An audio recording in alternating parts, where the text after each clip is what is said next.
Okay, so I've got a night to myself, so I figured I'd sit down and watch Top Gun Maverick. Loads of people have been going on about this being a great movie, so I figured I'd sit myself down and see what I think of it. Let's give it a go.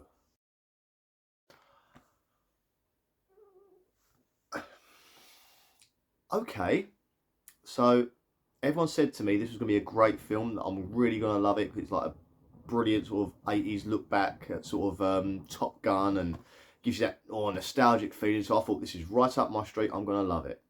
It did give me a Top Gun nostalgic feeling, but it also gave me the feeling of Star Wars. This film ripped off the first Star Wars movie so many times. Now let's go back and see exactly what I'm talking about.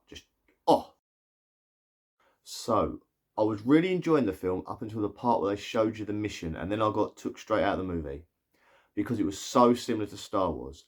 So the mission they have to do, they have to fly through like a canyon trench thing, go over a hill, go into like a ditch and drop a bomb into a small hole.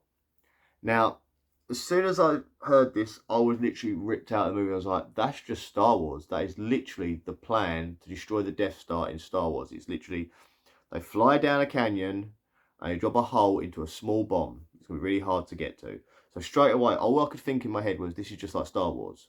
So now we get to the whole like big attack run bit. So they're flying down these little like valley bits, going under bridges and stuff. And you get a little section during that, which is literally a Star Wars, you could say it's an homage, but it's basically a rip-off again. So you get Rooster's there going, talk to me, Dad, talk to me, Dad. Then you get Maverick saying, like, just calm down in his headset, calm down, sort of thing. And that kind of similar to sort of like when, like, you can hear Luke starts hearing Obi-Wan's voice in the at the attack run part. It kind of reminds me of that, but we get even further into sort of like a very copy bit of Star Wars. So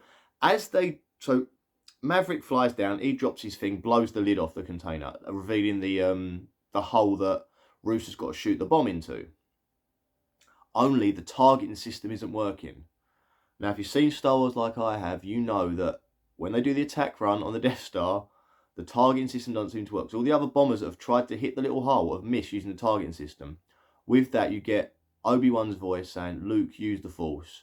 Luke puts away the targeting system and fires blindly, using the Force, into the hole. Boom, Death Star blows up.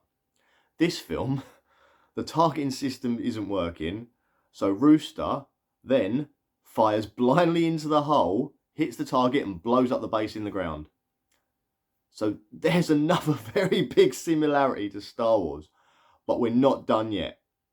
So this is the part that really got me going. Here we go. So now our heroes are trying to escape. They basically, after they did the whole like Death Star run, they crash land and then they steal a plane from the enemy base, fly off in the enemy plane, but they're getting chased by two other jets that are basically going to blow them up and kill them. Now, there's something very familiar about the enemy jet pilot.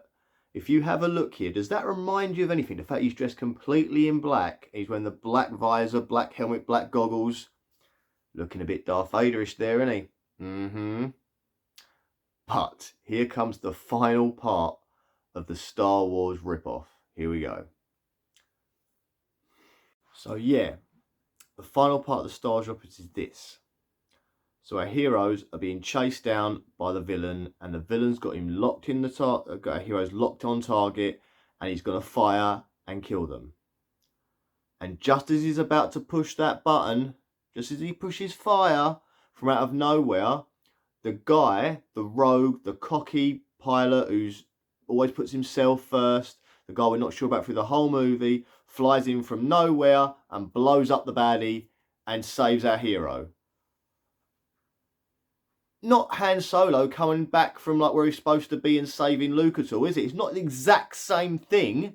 The exact same thing. Yeah, they kind of took it out of order a little bit with the whole like then he blows up Death Star and all that. But it's basically the exact same thing. This film has taken all the heroic parts at the end of Star Wars, slapped it into like modern day fighter jets, and it's claiming to be this like great original film. I just couldn't believe it. It was so in my face that it was Star Wars that I couldn't enjoy the rest of the film. Up until the point I've said before, up until the point where they tell the plan of what they need to do, I was fully into this film, enjoying it. But then I couldn't enjoy it anymore because now I'm like constantly thinking of Star Wars. Popping every time that I was like coming out of it in the film again, something else Star Wars would hit me in the face.